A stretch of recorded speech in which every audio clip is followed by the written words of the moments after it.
Hello everyone and welcome to Jubilee Road. So today we're just going to do a video with, well, a bit of everything in.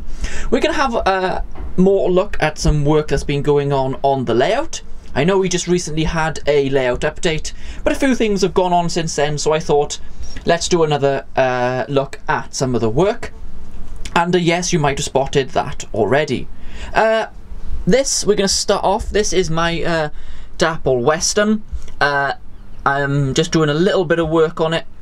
The pins underneath the blanking plate are slightly bent out of shape, as they do, so that has been sorted out. I do want to put sound in this. You can't really have a quiet Class 52 Western. Well, that doesn't exist, does it? So we're probably going to put sound in that. I would imagine now that's going to be next year, which is not that far off, is it? So you might have noticed, well, this.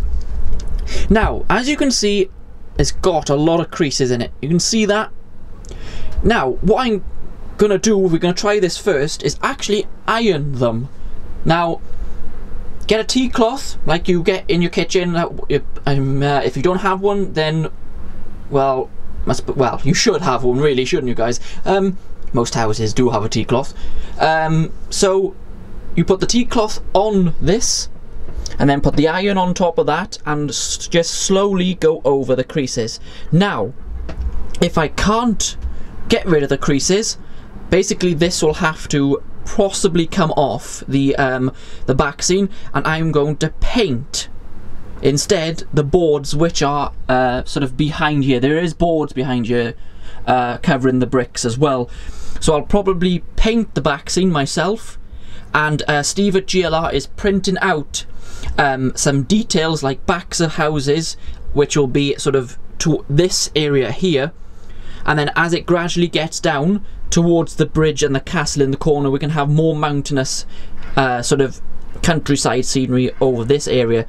So we'll see what happens. He's coming back in 2 weeks to give me those, so we got a bit of time to sort things out and see how we go.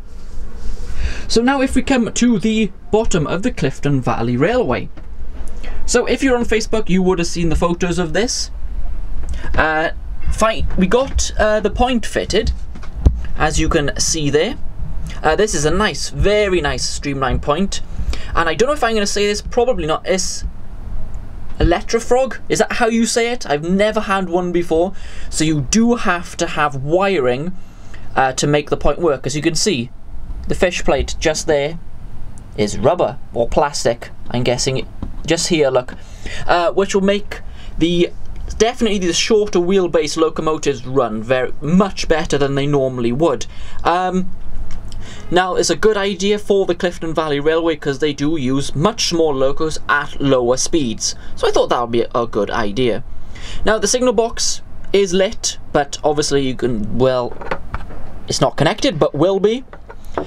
The station platforms are being replaced, which some of them have turned up today, which is quite nice. You can see the platform 2, which is just here, and the 2 lines will go out this way over a bridge because we're redoing the connecting piece that runs into the fiddle yard just over there. Also, you can see a line here, which is not going to go anywhere. On this small section track, I'm going to put a reasonably large sort of wagon, I would imagine, which will be their sales wagon for the preserved railway. Now, if you have travelled to preserved railways in the UK, you pretty much guaranteed they're going to have a coach or a wagon selling different bits and pieces like model rails or signs or other bits and pieces to help them keep their, well, railway going. So that's my idea for that. Not sure what we're going to use, some kind of parcels van maybe, and cut the door out and make it look like it's actually doing something. So what else? The village is here, and now I said last time it's a bit dark. I'm going to sort the lighting out. I did. Here is a LED lights just here.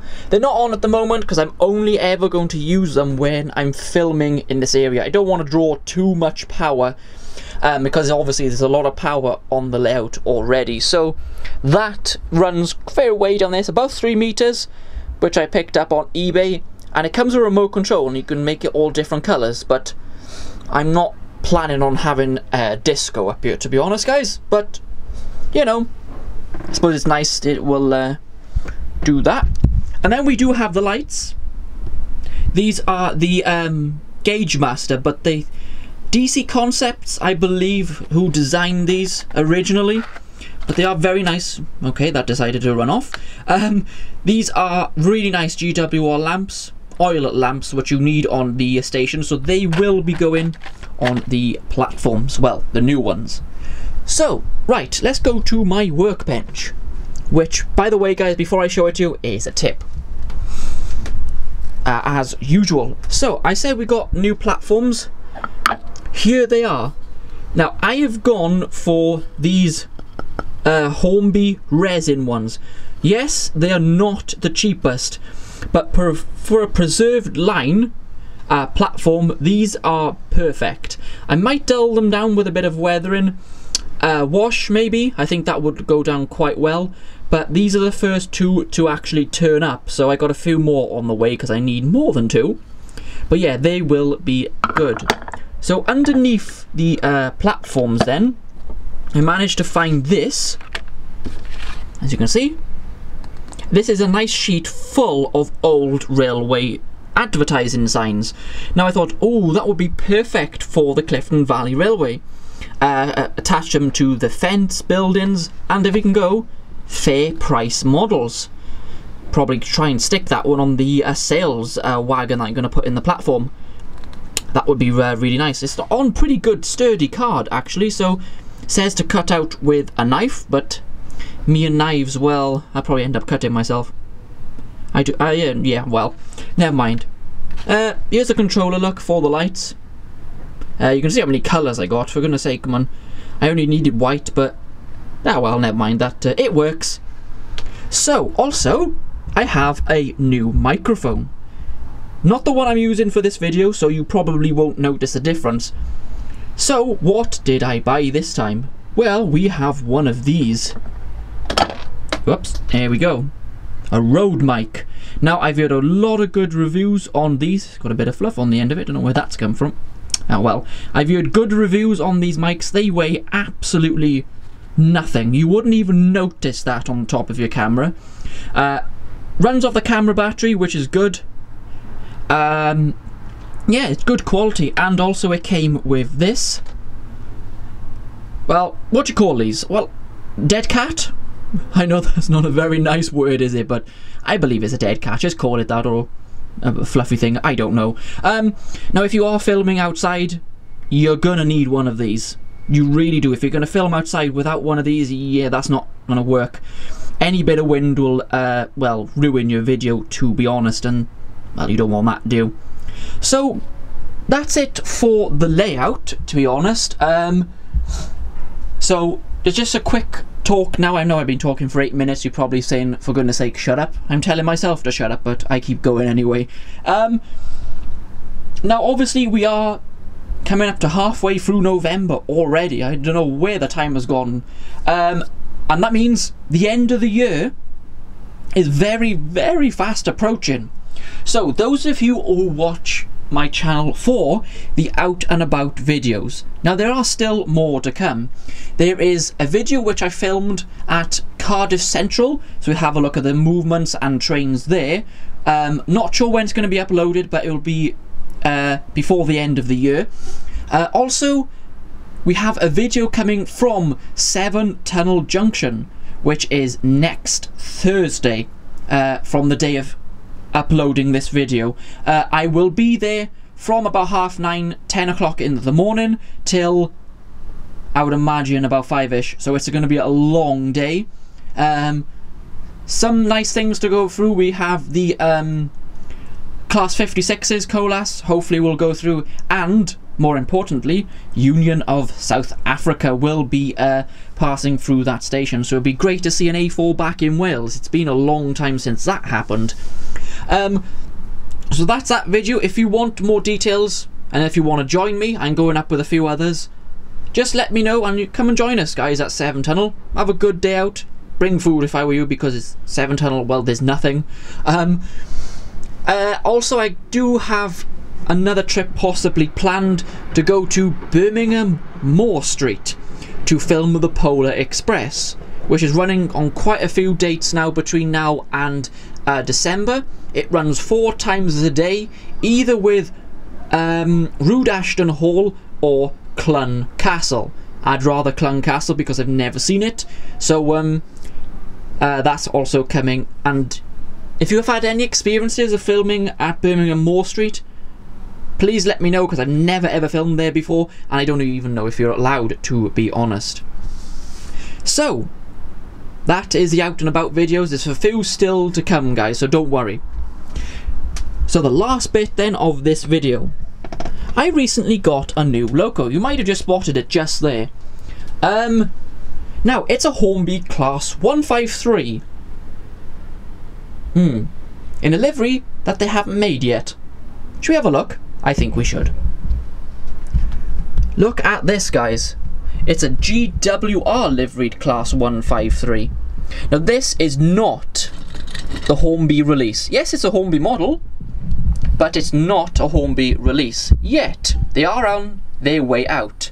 So just before I go today, we're going to show you some of the features this lovely model has.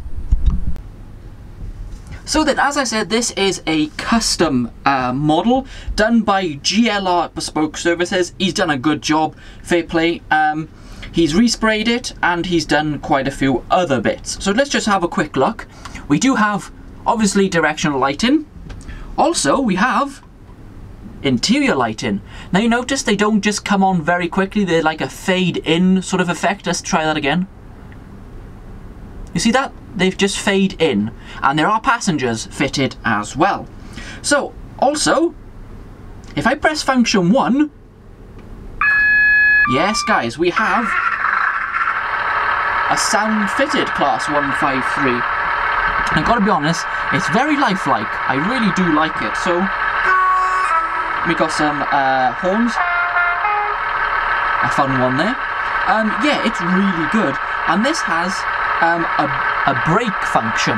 So if you press number 2, you hear the brake squeal and the model actually does slow down. So yeah, I'm really impressed with that. So to end this video today, we're going to run it around the layout and give you a few shots of it while it's running around the layout.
And there we go, guys. Thank you for watching the video today. A bit of everything, bit of to tell you what's coming up on Out and About videos, and a look at this new 153.